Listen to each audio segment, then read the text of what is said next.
दिगंबरा दिगंबरा श्रीपाद वल्लभ दिगंबरा।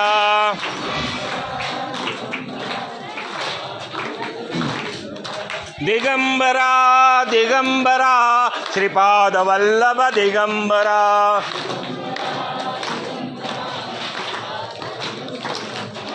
दिगंबरा दिगंबरा श्रीपाद वल्लभ दिगंबरा।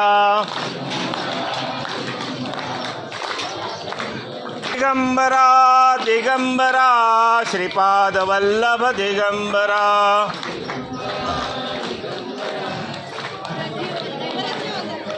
दिगंबरा दिगंबरा श्रीपाद वल्लभ दिगंबरा।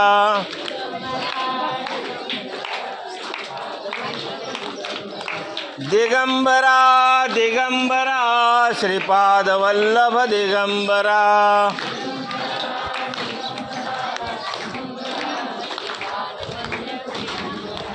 दिगंबरा दिगंबरा श्रीपाद वल्लभ दिगंबरा।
दिगंबरा दिगंबरा श्रीपाद वल्लभ दिगंबरा।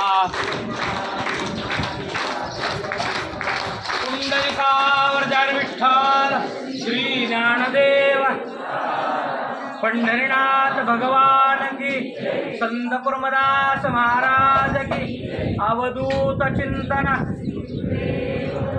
अन्नदाता सुखी भव, अन्नदाता सुखी भव, अन्नदाता सदैव सर्वकाळ सुखी भव। सुरू करा। प्रसाद मागून घ्या, भरपूर घ्या, पाहिजे तेवढा घ्या, पण ताटात जर एक शीत राहिलेला दिसला तर उभारून खायला लावलं जातं बरं का। प्रसाद मागून घ्या, भरपूर घ्या, भरपूर खा। ताटामध्ये अन्न टाकलं तर ते शाप देतं, परत त्याची पेड करायला लागते की परत त्याला कुठतरी पुढच्या जन्मात का होईना मिळू देऊ नको म्हणतं। त्यामुळं प्रसाद भरपूर घ्या, मागून घ्या, टाकू नका। आणि आम्ही अन्नदान जसं महत्वाचं आहे तसं एक शीतही वाया जाऊ नये हे काळ महत्वाचं आहे, म्हणून आम्ही जाताना ताट चेक करतो। ताटात जर राहिलं तर उभारून खायला लावत होतो। कोण काय कुठला कोण मोठा काही देणं घेणं नाही, सगळे दत्तगुरूंना सारखे।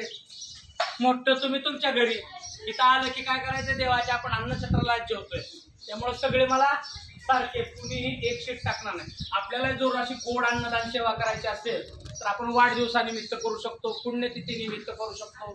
आपलाही सहभाग नोंदवायचा असेल तर 7,500 रुपये इतका खर्च येतो अन्नदान सेवेला।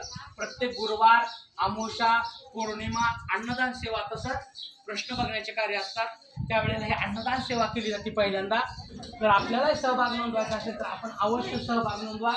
कुणाला याच्यामध्ये जर वाटलं तर 6 वाजेपर्यंत एक प्रास होतो, ते तुम्ही कितीही प्रास करून देऊ शकता। मंदिरातली परिसराची कामं चालू आहेत बरेच, ते तुमच्यासारखे येणाऱ्यांनी फरक पडणाऱ्यांनीच मंदिर बांधून दिले। मी फक्त जमीन दान केली 3 एकर देवाला, सगळं लोकांनी उभा केलेले, माझं काहीही नाही। त्यामुळे आपणही आपला सहभाग नोंदवू शकता। यूट्यूबला चॅनल आहे इथलं बरं का, दत्तगुरु अन्नछत्र टाका, तुम्हाला इथल्या आरती, अन्नदान सेवा, इथं जे चालतं प्रत्येक गुरुवार अमावस्या पौर्णिमाची आरती, अन्नदान तुम्हाला पाहायला मिळतं.